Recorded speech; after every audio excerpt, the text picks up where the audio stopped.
Do you really need to spend thousands to get a good street photo? Today, I'm asking street photographers what gear they're using, how much they spent on their gear, and also what their favorite photos look like.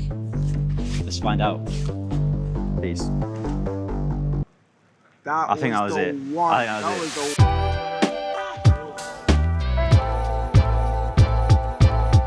So, as you can see, we are at a meetup courtesy of Optical Wonder, Sam, and first up is... My name is Jaydon Geiler. Marcus. Paul Kritoff. Ethan. Ali. Sam, Optical Wonder. My name is Christian. I'm Chris, so... Similar. Dynamic duo. So, you're at a photo meetup. Yep. What camera did you bring today? So, I shoot on Sony and Fuji, but today, just for ease of mind, I bought the Fuji X106. Canon EOS R with a 24-105 f4 lens. I see it's nicely wrapped as well, weather appropriate. Yeah, I suppose homemade. £5 weather sill. Yeah. So today I'm using my Sony A7R5 with the 35mm 1.4 lens. X100V. A7 III? Sony A7 III. Fujifilm X-T2, it's kind of old, but that's the thing. Going into 2026, I want to use mostly the Fujifilm X106. Got a Sony A7R4 and a Praktica LTL. Ooh, film. Yeah. So you're digital and film. A little bit of both. A little bit of both, very nice. And how much roughly did the setup cost you, including the weather sealing? Yeah, so the lens was about £900 and the camera was about £850, so about 1,700. 1,700. Yeah. Very nice. Both are used as well. Both are used. So, yeah. That's the hack, yeah. Everything I own is pretty much Yeah. used. Other than like non-photography stuff like mattresses. I wouldn't maybe buy a second-hand mattress. So it's 2,800. It's about £400 around something. So this one was 2,000-ish and that one was my dad's. Okay, so free. 950? 950. Yeah, just the camera. Nice, okay. And the lens is roughly an extra 1,000 in total. Fuji X100 series is like flipping gold dust. I was really lucky. I got back from New York. I borrowed my friends there, just like using it. Went on Wex, and luckily there was one available. I think this was £1,600. Nice. Solid price. Worth it. It's worth it. Worth it. It's always worth it. It's always worth It's it. definitely worth it. It's definitely worth it. Did you get the A7 III and lens for? A7 III second hand was at the time 1,200, and the lens is from Sigma. Sweet. Because I'm a creator for that. Perfect. Very nice. 4,000? Or maybe 5, yeah. Is that pounds? Pounds, 4,000 £4,000. Yeah, Cool. yeah, Is this your first camera? No. I think it's my fourth or fifth one. How much did you get your camera for, the X100V? I got one for retail.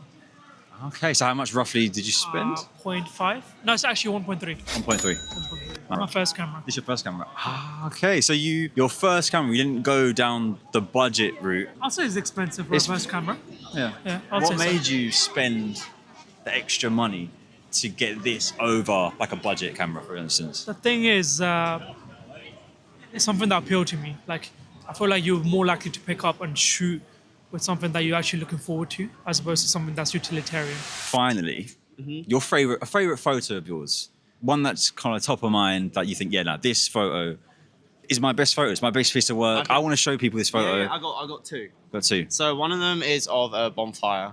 I was shooting a job for a family, and they had this massive bonfire, and a guy is walking into it. Looks like a movie poster. And then another one is I took on this a couple months ago in London of a corgi sipping some water in a park. And I don't know why, but this corgi is like the cutest dog ever. But it looks, the colours are beautiful. It's very autumn colours. Orange was popping.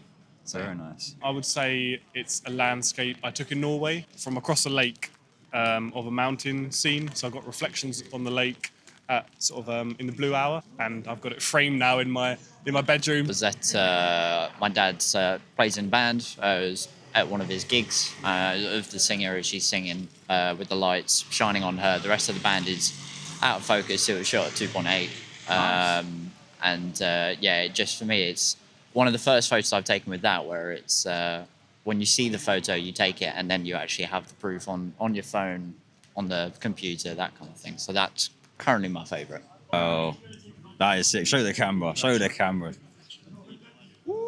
That is fire. That is fire. Bro, the cameraman needs to up his game, man. That's fire. And this one, I took it 2 days ago, I think. Is that Chelsea or Battersea?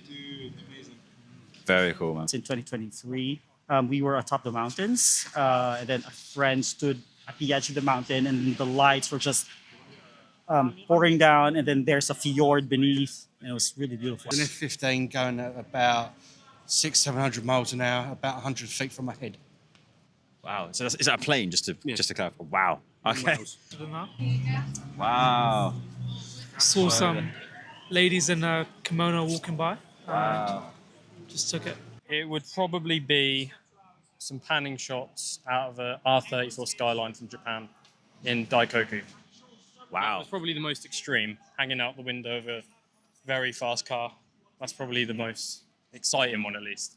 The X106, no, because I've only just got it. But the X100V, Yeah.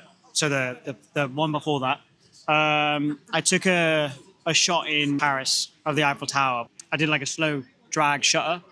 That was a nice one. My favorite shot was with the A7 IV. I took a shot of Mount Fuji, like through the foliage of Mount Fuji, and that was with an A7 IV, which is more affordable. Do you think you could have taken the same photos on maybe a cheaper camera? Yeah. Yeah, yeah, 100%. So my first camera was a Nikon D7000.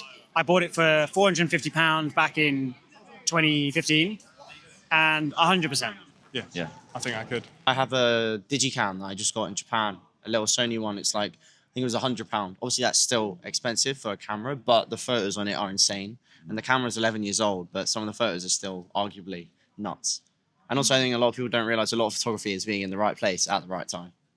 For street, especially. You could take the shots that I took with those two shots from those cameras on a phone.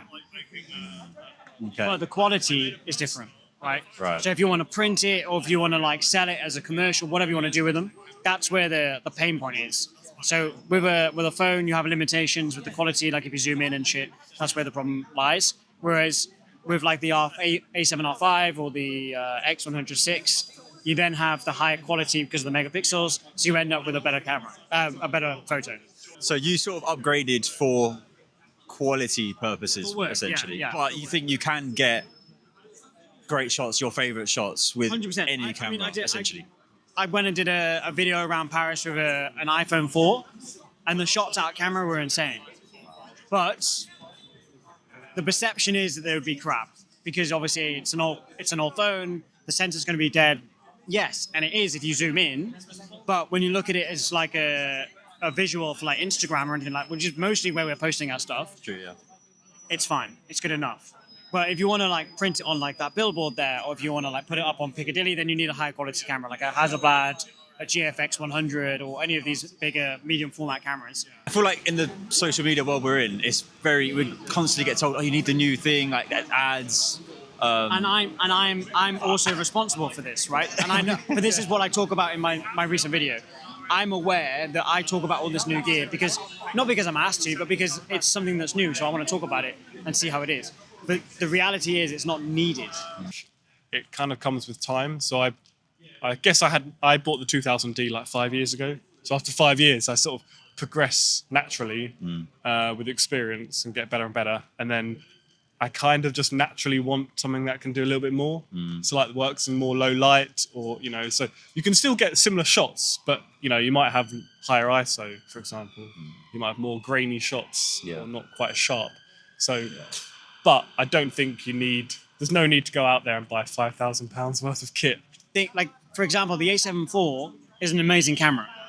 The A7 V that's just come out is only slightly better, but yeah, people are thinking about upgrading, but they don't necessarily need to. It's marketing. Yeah. It's consumerism. That's it. Right? At the end of the day, even the X106, yeah, it has the extra IBIS, it has a bit more megapixels, but the reality is the X100T and the X100 original is good enough. But we tell ourselves it's not. So don't overthink it. Don't think that you have to go and get the latest and greatest. And if you're going to spend all that money on a new gear, look at getting lenses that are going to change the way you shoot. What would you say is the most important element of photography then? If it's totally not gear, for you, if there was one element that you could pick personally as a photographer, what would that be? Good question. I would say you can be a clinically good photographer without being creative, right? So you can just be disciplined. You can understand how to do composition. I would say learning and teaching yourself to be artistic and have a creative mind is what's going to set you aside from other people. it doesn't matter about the gear then. What matters is how you're going to utilize what you have to be able to set yourself aside from all the other photographers in the industry. The way to do that is simply by getting as bored as possible. The more bored you get, the more you think, the more you have a bit more imagination, and then the more you're scrolling, the less imagination you're going to get. It has to be original. You have to think about it yourself, and then go into situations. You'll look at things differently. At least that's what I do. So I try and detach myself from socials, detach myself from other creatives. I don't watch any creative content. Wow. The only stuff I watch is like science programs or docuseries. I don't watch anything to do with photography or filmmaking because it influences my opinion on my own stuff. So it feels like, in terms of getting, for you, shooting, what's more important is your like mentality, or what's very important is your mentality and like your approach to taking photos or videos. Rather than, obviously the gear itself helps you, but it seems not that important to you. It doesn't make a difference. You know, and I've done videos on mobile phones. I've done videos on literally every single camera that I can get my hands on, or lens or whatever, and the photos all turn out similar, right? But it's just the perception of people are like, oh my God, that's so much better. No, it's not. You're looking at it on a screen. It looks the same. It's just you think it looks better because you think, oh, that's a more expensive camera. Oh, that's a more expensive lens. That's a better phone. It's all the same. Go out, create, and that's it. Wise words. Amazing. Thank you so much, Sam. Appreciate it. And Appreciate thank you for today as well. So, do you really need to spend thousands to get a good street photo? The answers from today's conversations, probably not. But you probably need a camera, which costs at least couple £100, which I think is still quite expensive as far as hobbies go. If you have your heart set on a specific camera, like the gentleman today had with the X100V, go for it, treat yourself. But just know that you don't need that camera to get great shots. You can get great shots with any camera. I think the most interesting takeaway from the video is, in order to take good photos, it's barely about the camera at all. It's more about the person behind the camera. And I actually think the most imperative skill to taking good photos is being excited, just enjoying the process of taking photos. And through that, you'll take more photos, learn to get better, learn how to be more creative, which I think is a big part of photography. And so, yeah, with that being said, keep on shooting with whatever camera you may or may not have. Enjoy shooting. And till next time, peace.